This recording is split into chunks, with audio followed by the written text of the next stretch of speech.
நார்மலா நம்பர்ஸ் வந்து கவுண்டிங்காக யூஸ் பண்ணுவோம். சோ இதை தவிர்த்து எந்த மாதிரி இதுக்கு யூஸ் பண்றாங்க அப்படின்னும் இத பத்தி ஒரு சில ஃபேக்ட்ஸ் மட்டும் உங்களுக்கு இந்த வீடியோல நாங்க சொல்றோம்.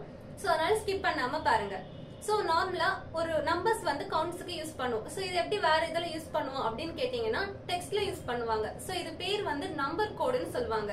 அதாவது இது ரெண்டு விஷயமா யூஸ் பண்ணுவாங்க. ஒன்னு ஃபுல் அண்ட் ஃபுல் நம்பர்ஸ்லயே டெக்ஸ்ட் பண்ணுவாங்க, இல்லன்னா ஒரு லெட்டரோட ஒரு நம்பர் வச்சு டெக்ஸ்ட் பண்ணுவாங்க. சோ இதுல எக்ஸாம்பிள் என்ன அப்படின்னு சொல்லி நீங்க கேட்டீங்கன்னா 3Q. இது வந்து தேங்க்யூக்கு பதிலா டக்குன்னு ரெஸ்பான்ஸ் பண்றதுக்காக 3Qன்னு சொல்லிட்டு அனுப்புவாங்க. அதே டைம்ல வந்து இப்ப நார்மலா நம்மளோட டெய்லி லைஃப்ல நம்ம யூஸ் பண்றது ரைட்டுக்கு வந்து R பக்கத்துல 8 போட்டுப்போம். சோ இதுவுமே நம்பர் கோடிங்ல தான் வரும். நம்பர்ஸோட இன்னொரு ஃபேக்ட் தான் இந்த 1010 நம்பர். இது வந்து எல்லா கிளாக் ஷாப்லயுமே 1010ல வந்து நிப்பாட்டிருப்பாங்க. இது வந்து இந்த மாதிரி ஷேப்ல இருக்கும். சோ இது என்னன்னு பார்த்தோம்னா ஒரு மார்க்கெட்டிங் ஸ்ட்ராட்டஜி தான்.